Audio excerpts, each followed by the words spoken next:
I figured I had 23 years seniority built up, possibly last up until I was in my 40 years sometime at least, before I retired, and then to look back and see it all falling away. Everything that you had planned on. Just seems like a waste of time. There must be thousands, maybe millions of them, that's getting the same song and dance that my husband got. When they reach their time for retirement, there is no funds to pay them. This man, Hoffa, on there, retired with a $1.7 million lump sum pension. And I can't get $300 a month out of him on there for my retirement. Where does all this money go that's been paid into these pensions? The pension system is essentially a consumer fraud, a shell game, and a hoax. As a matter of fact, when you say it's a consumer fraud, you pay it an undue compliment, because typically we think of consumer frauds in terms of short transactions, the purchase of an automobile, the purchase of a pair of pants. But with the pension system, you really have a long-term contract that may run 50 or 100 years that's designed to guarantee the security of our population. Essentially, you have an insurance contract that doesn't perform. You have an insurance contract that can't be relied on. You have an insurance contract that can't be trusted. And I think it's a terrible thing in this country where men who work 45 years have to eat yesterday's bread. And I don't want to compete on my old legs against other old men on old legs, running down a supermarket aisle to get dented cans and stale bread. I don't, it's not a life I like, it's not a life I don't want to look forward to. So I really have nothing to look forward to at 65. This is a story about ordinary people with a modest hope to finish their working careers with enough money to live in dignity. That is a modest hope, but it's one that is all too often not realized. There's a widely held belief in this country that public disclosure is a good thing, that it inhibits misconduct and helps to keep people honest. That's why these files are full of pension plans, private pension plans. Under the law, all such plans must submit annual reports on their activities to the Department of Labor. And these annual reports wind up here, roughly 34,000 of them, in a building in Silver Spring, Maryland, just outside Washington. The Labor Department has the right to audit them, and to a limited extent, where wrongdoing is discovered, the government may prosecute. Also, the reports are available to anybody who asks to see them. But as it works out, that is a meager protection for the 25 million Americans who are in private pension plans. There are millions of hopes and dreams in these files. If experience is any guide, very many of the hopes will prove to be empty, and the dreams will be shattered, and the rosy promises of happy and secure retirement in a vine-covered cottage will prove to be false. Understandably, there's a good deal of bewilderment about this and bitterness among those who find nothing where they thought that pension plan payments were going to be. The Labor Department, therefore, receives, in addition to the annual reports of pension plans, complaints about them and appeals for help. A lot of these are passed along by members of Congress. For example, I understood that I was covered under a very good pension plan to which I did not contribute. It was 100% paid by the company. But it did mean a lot to me, and I had several other job offers which I refused or didn't even consider because I knew I had security to build up for the future. I started when I was 19 years old. Stephen Duane used to be a warehouse foreman for the A&P supermarket people in New Jersey. 18 months ago, the A&P closed the warehouse and discharged the men who worked there. Duane lost all his years of pension credits. And in my old age, I would be happy and secure in the pension and the benefits that I thought I had with the A&P. At the end of these 15 years, the company was bought out, and the new owners decided to close down the air division. So I had less than a week's notice, and I was let go, as well as everybody else in the air division, with no severance pay and nothing. Absolutely out in the street after 15 years with nothing. When the time came to talk about the pension, we were staggered. We did have books, but nobody took bother in looking at the books. So you feel you're going to be pensioned, and that's it. So when they finally told us that the men had to be 55 years and over to collect the pension, I was the big loser. I had a brother the same time as me down there. We were the big losers. 32 years of our life was given up, and we have nothing absolutely to show for it. Duane discovered what a lot of other people have. that it's not easy for a man in his 50s to find a new job. He wound up as a laborer in another warehouse, where he has to compete with much younger men. But no matter how hard Dwayne works, it's almost certainly too late for him to start building pension credits again. It's a terrible experience, an experience I would never like to see anybody else go through. That is why I feel so deep about this pension, so that future men won't feel like I do. You wake up in the middle of the night in a cold sweat, knowing all your work, all your life is gone down the drain. I was just a number. Number 72 was my number. No Steve Dwayne, a loyal worker. I remember I had 17 years with only 4 days out. But what does that mean to them? It means nothing. They just turn you out in the street because it's an economy move. I personally wrote a letter to the president of the A&P, not yelling at him. I want to discuss with him. Some kind of moral obligation, just me and him. How does he feel? How does he put his head on a pillar, knowing that you have men walking the streets? I don't know. It's it's a deep emotional thing with me. Sometimes I'm ahead of it, sometimes I'm not. That's my feelings on the thing. We've come across in our questionnaires and other surveys some of the most tragic cases imaginable, where people will work for 25, 30 years, and just because of a tiny quirk in the pension plan's fine print, they don't get anything. When you get to be 65, you're out of work and you need a source of money. And that's what a pension plan is supposed to do. Unfortunately, it's woefully inadequate. Over half the people have nothing at all from pension plans, and those that do typically have only $1,000 a year. So even if you have Social Security, most pension funds are inadequate.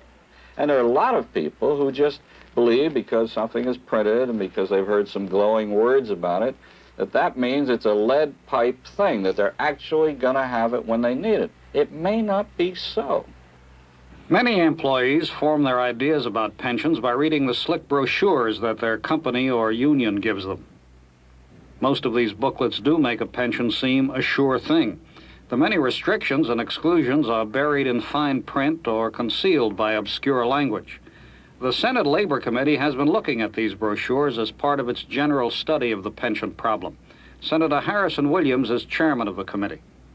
I have all kinds of description of plans here, and all of them just suggest the certainty of an assured benefit upon retirement. Here's a man, this was from a brewery, sitting relaxed with a glass of beer and checks coming out of the air. Well, you see, this gives a false hope, a sense of false security.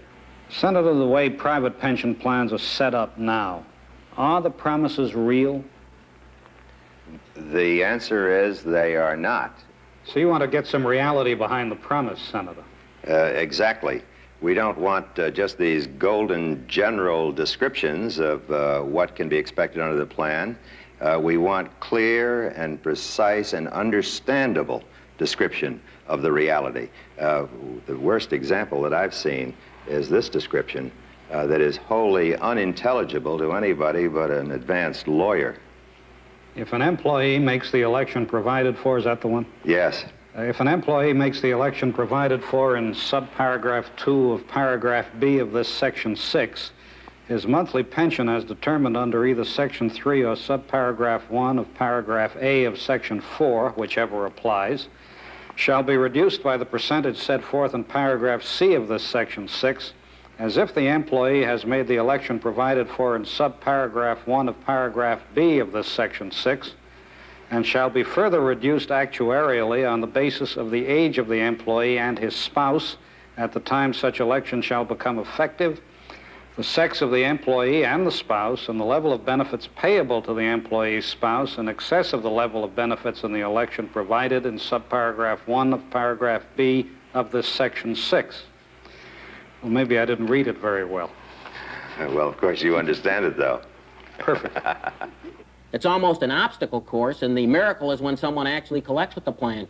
There have been studies that indicate that most people won't collect. I think we need controls of the same type we apply to insurance companies. Your money should be funded so it's going to be there at age 65. Today it's almost a miracle if it's there at age 65. You have to go to work for an employer, you have to stay with them, you have to stay in good health, you have to avoid layoffs, you have to take your money, turn it over to the employer, hopes that he invests it safely and soundly. You have to hope that when you're age 65, the employer is still around, and he's not likely to be in terms of the high mortality of business. So there's almost a sequence of miracles which you're counting on. In one study made by our subcommittee of 51 pension plans covering 6.9 million workers since 1950, 92% of the workers in these plans left without any benefits whatsoever. Workers are losing their pension rights when their companies go bankrupt, merge with other companies, or simply go out of business. Workers are losing their pension rights when they are forced to leave one job to find another. We will hear testimony from 5 retired employees at Horn and Hardart, men and women in their 60s and 70s, who have worked an average of 40 years or more for the company. Today, they are retired and forced to keep working because the company has hit financial difficulty and has had to give up its pension plan. They called me into the office. They said, "Grimes, you almost about time for you to go out." I said, "Is that so?" Well, I said, "Go out for what?" I heard of people retiring. But he said, "Well, you know, everybody got to retire." And I said, "I didn't know this." I said, I'm not ready to retire." I said, I have no money. I said, "I owe everybody in Philadelphia," which I did. I said, "I'm trying to send my," and told him, I said, "I'm not ready to retire." They made me retire on account of the age. Yeah. They called me in, and I went, and Mr. Downey was the man over the place at the time. And he said, he figured up what I would get. And after taking out other compensations, I got $50.48 a month. They claimed that this plan would make us financially independent along with our Social Security and whatever income we might have saved. They said that this plan, you will not have to worry about anything. Then all of a sudden they said, "We can't pay you anymore because the funds has run out and we have to sell some property in order to recuperate and get some more funds into this benefit." And then that was cut off in October of '71 when they went into bankruptcy. That's right. As Mr. Grimes said, they stopped and then they started it again. And they finished it in November 1971, and that was it. I don't get anything at all. Nothing at all for all of those years.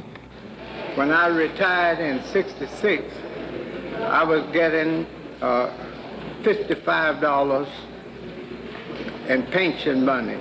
I could make it with that with my Social Security. Had you expected to get a full pension for the rest of your life?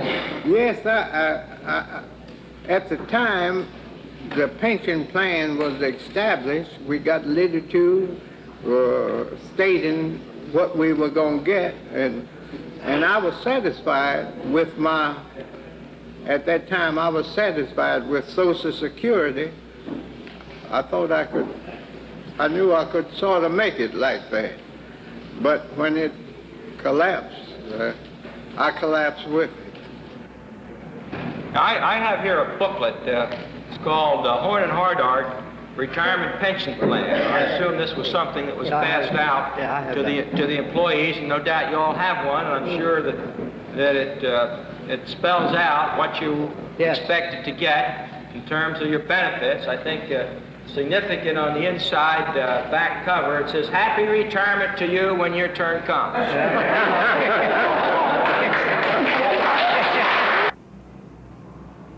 This was the Baldwin Lima Hamilton Heavy Equipment Plant near Philadelphia, where 1,300 men used to work. They were the sort of people who thought security was important, and they had passed up bigger wage increases in favor of a better pension plan. When the plant closed in April, many of the men discovered their pension rights had disappeared. I've heard a lot of guys say, the only reason I stayed was for my pension. Now there is no pension. So in order to have all this go down the drain, let's face it, it affected every one of us going one way or another. What's going to happen to me? Here I am, I'm now 59 years old. When people get up in age and the bottom drops out, like what happened to us, it's a crime. After 30 years there, and I've got nothing, I mean, it's gone down the drain, 30 years of service. Now, I can get up into another place there, and I'll get 15 years, but that's not going to amount to anything. So there goes my future plans there. I mean, I figured, well, I like to put the boy through college, but what can I do now? I'm afraid to. Yeah, a younger person does have some chance to do it, but in my age, you've made that round. There's no more. In other words, I missed the pension here by about 4 months.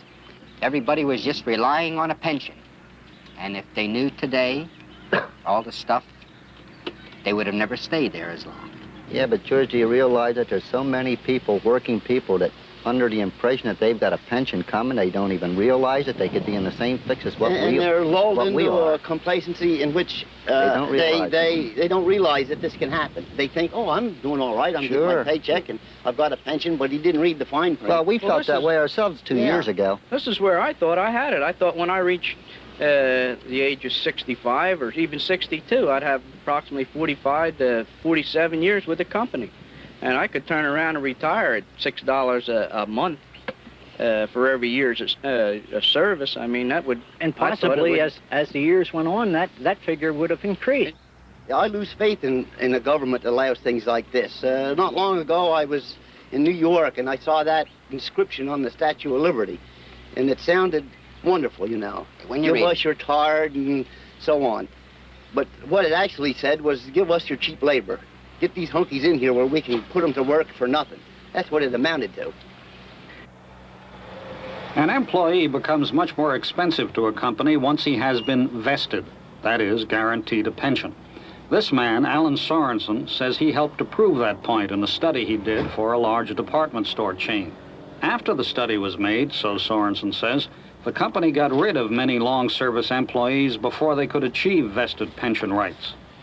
Sorensen himself was transferred out of company headquarters, winding up in Salt Lake City as a store manager. That is, Sorensen was a store manager until he was fired last year after 22 years of service. He now works as a checkout clerk in this Salt Lake City store. Sorensen told us he had been only a few years away from his vested pension rights. I definitely feel that I was terminated because I was approaching an age where I would have vesting, and they had terminated so many long-service employees just prior to terminating me that it all seemed to fall into a very definite pattern. And the reasons you were given for being let go, how did they seem to you? They seemed very shallow, because my past record was such that it was above reproach. I had never had a serious shrinkage in the total time that I had been a store manager. Within the last 2 or 3 years before I was terminated, they terminated a great many store managers with long service with the company. People who would be approaching the age of vesting and retirement. See, by terminating these people before they reached age 65, this cuts their pension benefits back drastically. Up in Chicago, I worked for 24 years for the Kelling Nut Company. And Earl Schrader was a corporate executive in a company that had been taken over by a large conglomerate. Several other executives had been fired, and Schrader was worried about what promised to be a substantial pension. He was only 6 months away from his vested pension rights. A retirement plan at age 60 by having put 20 years service with the company. I had put in my 20 years, in fact 24 years with the company, but I didn't have the age requirement of 60. I was called from my office to a lunch with one of the executives of Kelling Nut Company, Corn Products Company, our vice president for finance. and informed that henceforth I would no longer be with the company. And I said, Walter, what do you mean? He says, well, Earl, I hired you 24 years ago. Today I'm firing you. Why? Well, we've decided you're too good for the company, and we have no other spot for you. I was at the time assistant secretary of the company. The secretary of the company, he was lopped off at 30 years service. I had a warehouse manager in Albany, Georgia, Howell III, who was lopped off 2 months before he would be vested in the plan. He had his time, he had his age. This poor individual became so ill and upset over it that he shot himself, took his own life. Driving a truck in Chicago wears a man down fast, so the truck drivers have always been concerned about pensions. And in most respects, the pension programs run by the Chicago Teamsters Union locals are among the best. Benefits are generous, and a Teamster can retire as early as age 57. Many feel that after 20 or 30 years behind the wheel, retirement can't come soon enough. When I was young, I was like a bull. I thought I was big and tough. Then I started in the taxi cabs, driving a cab. You sit, your kidneys, your back, your head, everything just goes. When you get older, same thing, only worse. Every truck driver, I think, thinks forward to the day that they're going to retire. And if you got the seniority, you think you're well established. You're not thinking about somebody cutting you, shooting you down or something, about cutting your pension off. The trouble is, every Teamster local in the Chicago area runs its own pension plan. And it's common practice for a man to be forced to transfer from one local to another every time he changes jobs. From driving to the loading dock, for example, or from loading to checking way bills, or from an outside to an inside job. Sometimes different groups of Teamster members working for the same company, or even in the same garage, will be in different Teamster locals. A Teamster must have 20 years of membership in one local to draw a pension. His pension rights are not portable. He cannot take them with him from one local to another. A lot of drivers don't know that until it's time for them to retire. And when they do find out, they can't understand why it should be so. When they started up this pension plan, I don't think they were strictly honest with the people. I mean the truck drivers.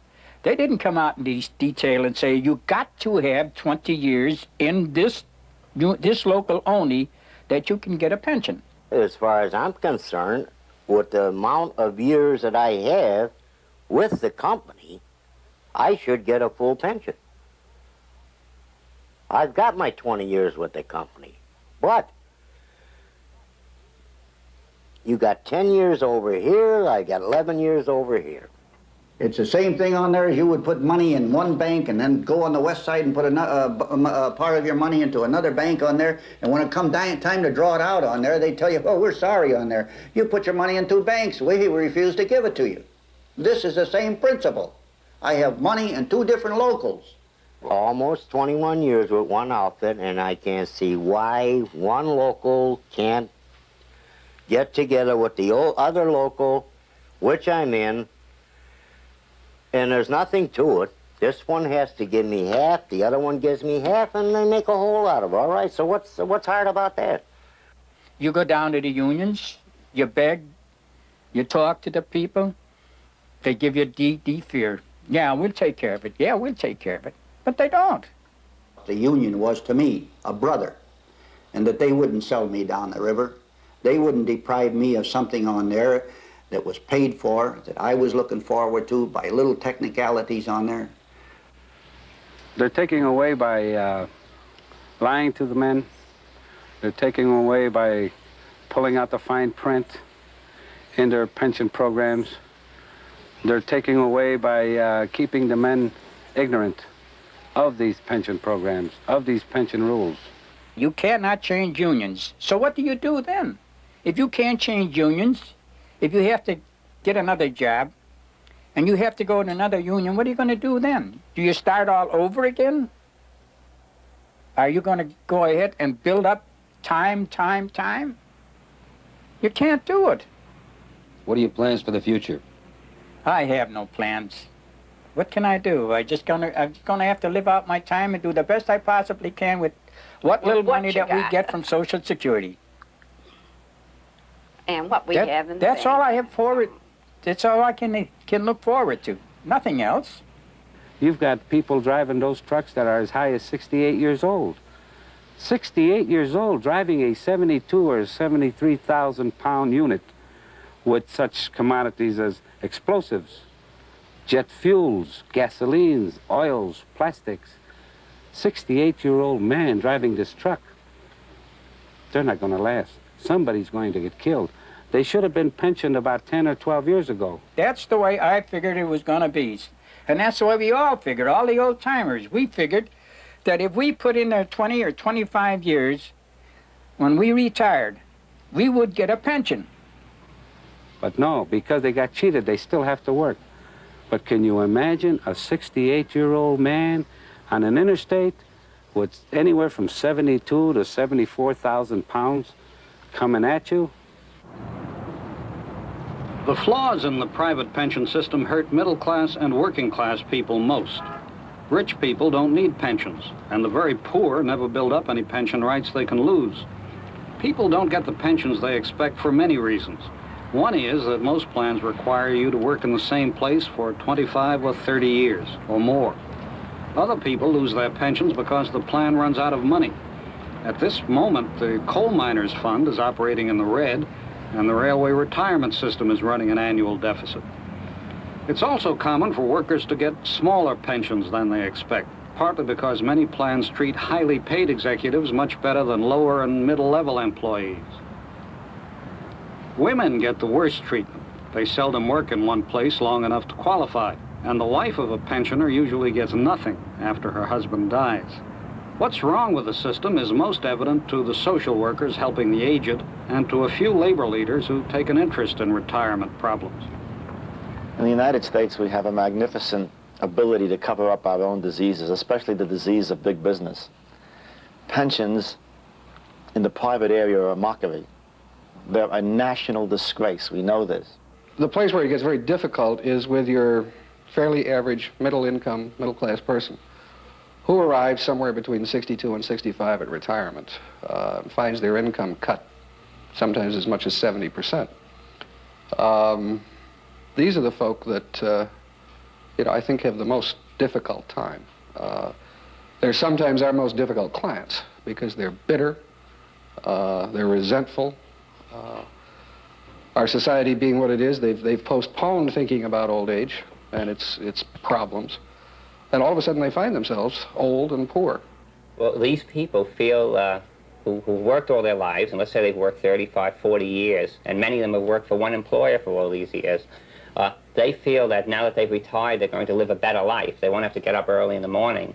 They won't have to go to work, and to be able to do all the things that they couldn't do when they were working. And then they find themselves in the position that they have no money, they have no friends, and they live in squalor, and they can't do these things. So they've really been cheated by the pension system, cheated by Social Security, cheated by their employer, and they feel very angry at themselves because I think in the back of their mind they knew this was going to happen. They knew that when the day came that they would retire, they would be worse off than when they were working, but they're afraid to admit it. They don't eat meat. It's soup. It's lower economic. When they go into the supermarkets, the thing you discover is that they're the special hunters. Their housing situation is an atrocity. We know this. We've now discovered them, so we're trying to build housing for the aged. And there's a thrust in this direction. The aged poor. Well, there's not enough housing. There's not enough housing for the aged poor. So that you'll find that the ghettos, interestingly enough, fascinating area. The ghettos are composed of mainly the black and Puerto Rican poor, and then you will find spotted throughout aged whites, as well as the black and Puerto Rican. This is integration of the poor, integration based on lower economic status. they're kind of waiting around. So what we've done in our country is create God's waiting rooms all over the country, in Miami, New York, and Boston, and Los Angeles, and Philadelphia, where old people kind of wait around for the day to come where they're going to die. We're living too long. And in some areas, if we could just disappear, it would be very, very nicely to the community at large. But we are not disappearing. We're still here. And we're growing older and older. The age now, 90 and 95, is not too uncommon. Even 100 is not too uncommon. And the result is this, that we have made no plans to retire. You can't make it on Social Security. Maybe after that 20% increase we can. As far as I'm concerned, if we had just, say, $150 more a month, we could make it pretty good. But now when a bill comes up, you got to figure how you're going to meet it. See, if the car breaks down for $100, you got to start skimping or go to the bank. You got $200 or $300 left in there and draw one of them out. It's all. And that's like pulling teeth. We'll get by. We'll just have to get by. We'll have to eat less. If we had any indebtedness at all, we'd never make it. Makes you feel bad, and a lot of times you just sit there and think, my age, what I'm going to do, where am I going to go, what's going to happen. You know, you can't say anything. The average person, elderly person who lives on Social Security, old age assistance, and perhaps some money they've been able to save, income runs about $180 a month. They've literally got to watch every nickel and penny. Going to a movie is a big expense. Taking a bus to a clinic to visit a doctor is a big expense. Buying a new pair of shoes is a big expense. Getting ill and having to get medicines is a big expense. This is where, if there was an adequate pension system in the United States, along with Social Security, some of these problems could be avoided. Retired people like to live in places that are warm and cheap. There are towns in California and Florida where more than half the adult population is retired. Years ago, older people lived with their working-age children. Now, in our mobile society, the elderly have taken to living in trailer parks filled with other retired people. That means retirement is a lot more expensive than it used to be, and the elderly are complaining much more about needing money. The average retired person depends on Social Security for most of his income, so the big day is the 3rd of the month, the day the Social Security checks arrive. Everybody's out. They're standing at the door for the mailman, and they grab this little check and they haul off to the bank with it, see? And you get in line up there to get your check cashed. And we try to let it go till the next day because it takes too much of your time standing there. And then they run off to the grocery store, and the grocery stores all run big sales. You know, on the day they're going to have this, you can get yourself a steak for, if you're lucky, for $1.50. But the retirement's not, unless you can adapt yourself, it's not for the lively person. If somebody's sickly and can't enjoy it, there's nothing to enjoy about it. But if you can prepare yourself to accept a quiet life, and you and your wife figure what you want to do with yourself during the day, and you can make it.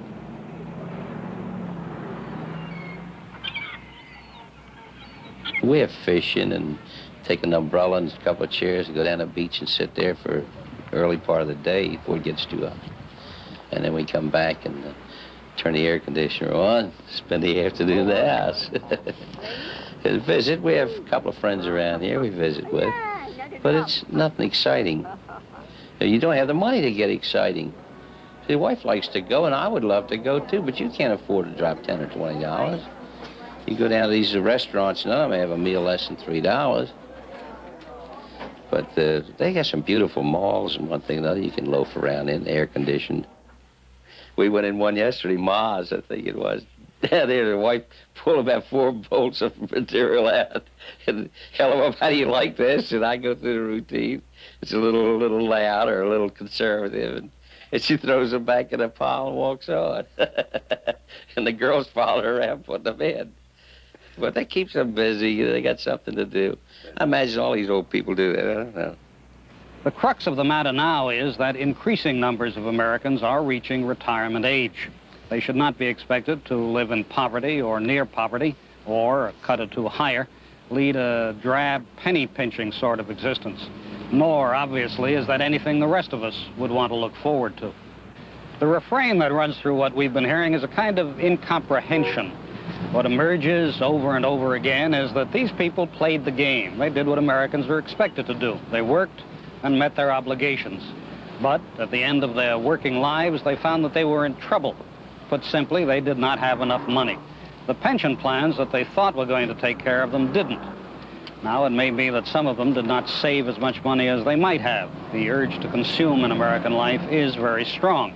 Also, inflation played its part, and maybe they were careless about what the pension plans they were in actually could do. In any case, at the end of their working lives, they feel cheated and cast aside. This Social Security measure gives at least some protection to 30 million of our citizens who will reap direct... Most people didn't have any sort of steady retirement income until the first Social Security law was passed. Social Security was to take care of working people when they got old. At least that was the impression given by this government publicity film. But no one who ever had to live on Social Security alone has ever considered the monthly benefit to be enough. It was enough, perhaps, where people also saved money for their old age or got help from their children. The private pension system really got started when wage controls were put into effect during World War II. Fringe benefits were exempt from controls, and since labor and management couldn't talk about much else, they began to negotiate pension plans. Companies also started using pension plans as a way to keep skilled employees. The idea was that a man would not be tempted to look for another job if he had a paid retirement to look forward to. Today, labor unions consider pension benefits to be part of the wage package. Higher income workers now want more assurance that they'll actually get their pensions. Lower income workers think they have a right to better pensions than they get now. For that matter, Major League Baseball players struck last spring for improved pensions. In New York not long ago, angry municipal workers paralyzed the city by opening drawbridges and blocking highways. They wanted their pensions improved to match the gains made by policemen and firemen, and by some workers in private industry. If there is a pensions crisis, it is, at least in part, a crisis of rising expectations. Another crisis of sorts involves the vast amounts of pension fund investments. James Hoffa was convicted of criminally mishandling pension fund investments. So was the leader of a Chicago barbers union. Pension funds have outgrown the laws regulating them. No government agency has enough staff or authority to control them. The Justice Department's labor section believes it's common for pension money to be incompetently or dishonestly invested. Well, we've prosecuted cases involving embezzlement of pension funds, misuse of pension funds for the personal benefit of the labor union officials who are charged with administering these funds. We've also prosecuted cases involving the receipt of kickbacks by pension fund employees and trustees for the granting of loans and for the use of this pension fund money. It could be something as simple as using the money to buy a new vacation home for one of them, or it could be the more complex, more subtle situations where the money in the trust fund is, for example, loaned to the employer to build him a new factory, or loaned to the union to finance a new recruiting campaign. We have no real idea of how much fraud there may be in the pension plan area, but you're talking about an institution, the pension plan area generally, that deals in hundreds of billions of dollars. And when you have that much money involved, the federal government ought to take a more active role, and it does. We regulate insurance completely. We regulate the agents, the contract, the reserves, the policies, the sales techniques, the investments. We regulate insurance companies from birth to death. And yet we have a gigantic pension system, almost the size of the insurance industry, a $150 billion business that's essentially unregulated. Can you imagine what would happen if we would let insurance companies do whatever they wanted to? We can't even protect the public with full regulation of insurance. But essentially, we have a pension system which is precisely an insurance plan and which is almost unregulated. This is where most of the pension money now goes, to Wall Street, to be invested. It's estimated that private pension fund assets now amount to something like $153 billion. The way they're growing, they very likely will amount to $250 billion by the end of this decade. Pension funds are now the largest institutional investors in the country. They've passed the mutual funds, and there is no end in sight. Typically, the management of pension fund money is handed over to banks, mostly very big banks. Thanks to the piling up of pension fund money, a few banks may administer significant and even controlling amounts of the common stock of very big corporations. An example, more than 10% of such companies as IBM, Ford, IT&T, JCPenney, Westinghouse, and Boise Cascade is held by 3 banks. 15% of Trans World Airlines is held by 2 banks, Morgan Guaranty Trust and Chase Manhattan. We remain confident beyond 1973 on a relative. There is so much pension fund money to invest that just finding productive uses for it can be a problem.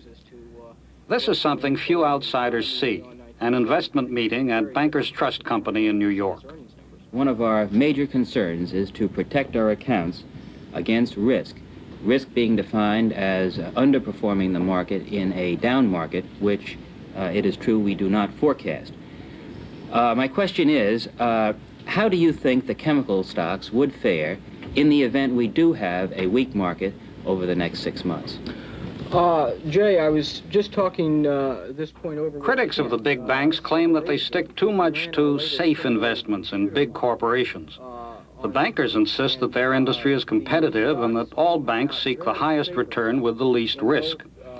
Bankers and critics agree that the trust fund investing industry has grown tremendously.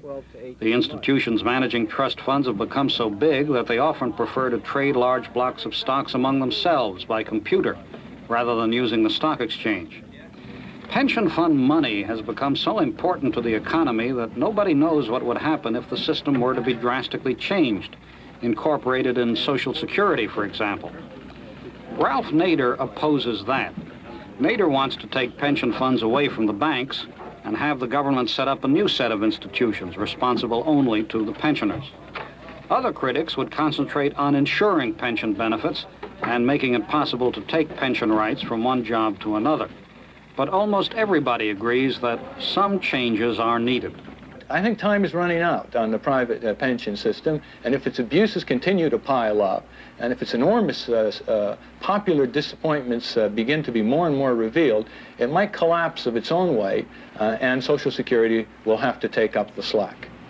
Over a good number of years, the track record is excellent. It's unfortunate that every now and then some of the tragic cases make the newspapers and the headlines. But it's a question of perspective and balance. When you consider that there are 30 million people covered by the plans, that there are 5 million people receiving about $7 billion in benefits, I think that's a pretty good record. But that's not to say that there aren't a few remaining loopholes that need closing, but we ought to make sure that we don't throw out the baby with the washwater. The solution in the wealthiest country in the world is not to do what they've been doing in terms of pensions. You fund a pension, you fund it on the basis of a man's ability to live, you tie it into cost of living. The wealthiest country in the world ought to be able to do it. You must remember that the corporation has set this plan up voluntarily. They have not been required by law to set it up. Is it a gift from the employer to the employees? That's what it amounts to. I say it's the employees' money, and I think that is the economic fact of life. And I think in terms of the morals of the problem and in terms of the economics of the problem, that anyone would conclude that it does belong to the employee, and yet it's not being used for his benefit. These pension plans are a part of the fringe benefit package, like hospitalization insurance and so forth. But it's still a voluntary thing on the part of the corporation. So all I can say is, my God, how can you hold to that view? Do you mean people are supposed to starve, that people are supposed to live on subsistence money because they are not unique? And that, by the way, is the same attitude that gives top management stock options, gives them retirement after a small serving period, whereas the middle worker, the lower economic worker, takes a terrible beating. We're proposing to do a little bit what was done with a bank failure problem. We didn't go in and take over the banks, but we did, by means of insurance and Federal Deposit Insurance Corporation, come in and guarantee that no depositor would lose his savings beyond a certain point. And I think that's what we're saying here, that once a worker has put in 8 years time, once he's reached a certain age, once his company's reached a certain point, then he doesn't lose it regardless of what happens to his company or the country. What are they waiting for? What the hell are they waiting for? Do they have to give us a certain quota, a certain number of people that have to be victims? Do they have to give us a certain amount of money? How many billions must it take before they do something about this? How many people have to starve? How many people have to lay on the sidelines and just hope and pray? How much misery do they want before they actually act upon it? This has been a depressing program to work on, but we don't want to give the impression that there are no good private pension plans. There are many good ones, and there are many people for whom the promise has become reality. That should be said. There are certain technical questions that we've dealt with only glancingly. Portability, which means being able to take your pension rights with you when you go from one job to another. Vesting, the point at which your rights in a pension plan become established and irrevocable. Then there's funding, the way the plan is financed so that it can meet its obligations. And insurance, making sure that if plans go under, their obligations can still be met. Finally, there's what is called the fiduciary relationship, meaning who can be a pension plan trustee, and requiring that those who run pension funds adhere to a code of conduct so that they cannot enrich themselves or make improper loans or engage in funny business with the company management or the union leadership. These are matters for Congress to consider, and indeed the Senate Labor Committee is considering them now. There are also matters for those who are in pension plans. If you're in one, you might find it useful to take a close look at it. Our own conclusion about all of this is that it is almost inconceivable that this enormous thing has been allowed to grow up with so little understanding of it and with so little protection and such uneven results for those involved. The situation, as we've seen it, is deplorable. Edwin Newman, NBC News.